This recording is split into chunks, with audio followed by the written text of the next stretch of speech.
If you ever knew what truly happened between me and Eli, you might never see me the same way again. This is an incredibly emotional and romantic story, so make sure to subscribe to my channel and listen till the very end.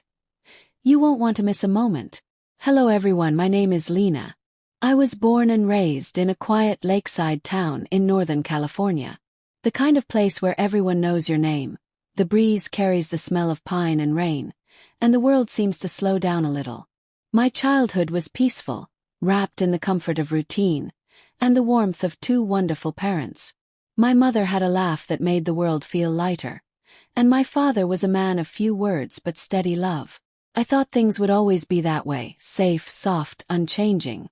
But the world doesn't work like that. When I was 17, everything unraveled. My mother became sick. Not gradually, not gently, but all at once. What began as a few faint spells and doctor visits turned into hospital stays and whispered words behind closed doors. And within a few weeks, she was gone. I didn't cry at the funeral. I didn't scream or break anything. I simply stopped feeling. Her absence wasn't loud, it was hollow. An emptiness that wrapped around the entire house. My father. He changed too. The strong man who used to carry me on his shoulders suddenly became a stranger. He went to work, came home, ate dinner in silence. Sometimes I'd hear him cry at night when he thought I was asleep, but we never spoke about it. When I turned 19, he remarried. Her name was Sandra. She was gentle, respectful, and tried hard to be kind. I didn't hate her. I even understood. My father needed warmth again. He deserved peace. But it was hard. Sandra had a son, Eli. He was 18, only a year younger than me. He had quiet eyes and walked like someone who had seen too much for his age. First, we barely spoke. We lived like shadows under the same roof, nodding in the hallway, sharing polite words over dinner, then disappearing into our own corners of the house. But silence has a funny way of softening over time. It started with small things. He'd hold the door for me. I'd ask if he wanted tea when I made some. One night, when a storm knocked out the power, we sat in the hallway with candles and just talked about silly things. Cool. Music. Grief. He told me about losing his dad when he was 12. That night was the first time I saw behind his quiet, and something shifted. It wasn't love. Not then. Maybe it was understanding. Maybe it was the way broken things recognize each other. Over the next few weeks, we began to talk more. Late-night chats outside my door. Inside jokes over breakfast. A kind of closeness neither of us named.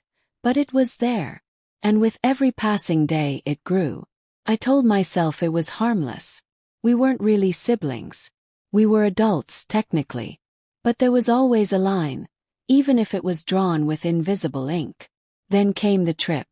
My dad and Sandra planned a 5-day retreat to the mountains. Some kind of anniversary getaway. Eli and I were left alone at home. The first night we watched a movie, something light and romantic. We laughed, shared popcorn, sat on opposite ends of the couch. But then came that scene. Kiss.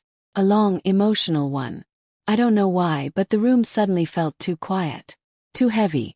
When I turned to look at him, Eli was already watching me. He didn't speak. I didn't either. He leaned in, slow, uncertain, and kissed me.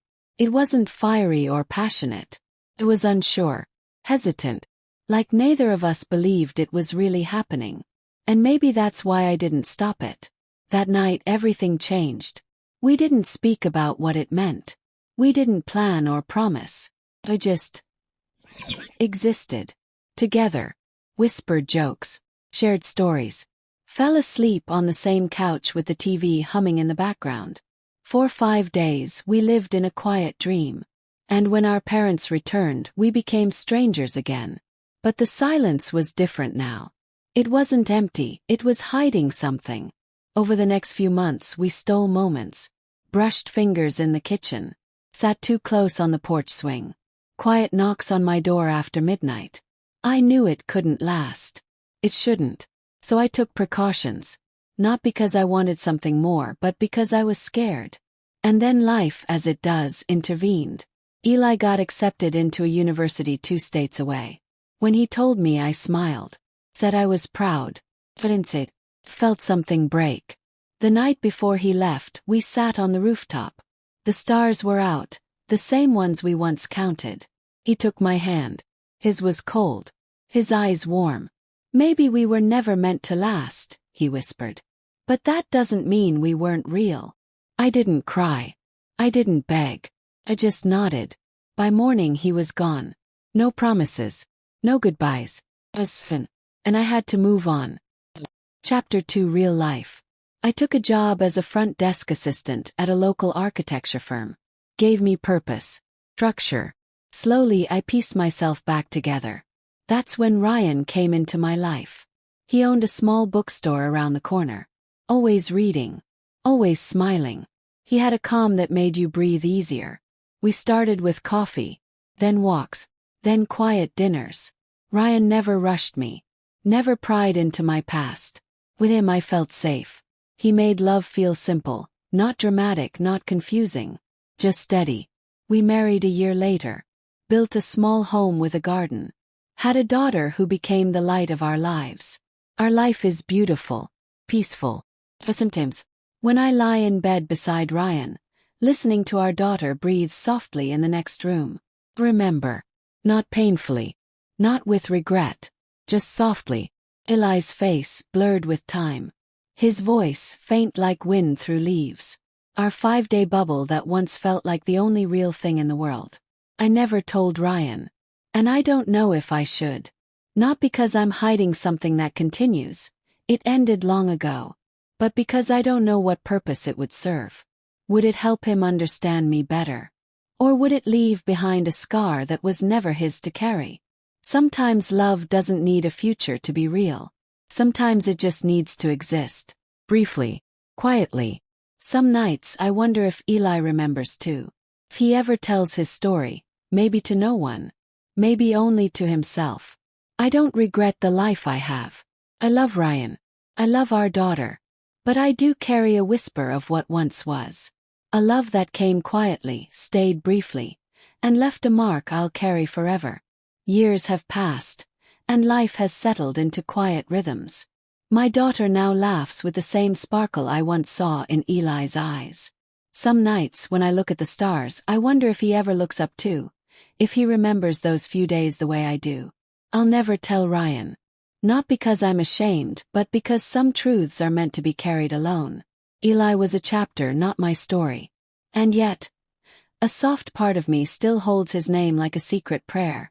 Whispered, fleeting, but never forgotten.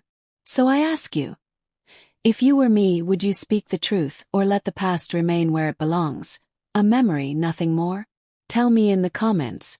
Maybe, just maybe, your words will help me decide.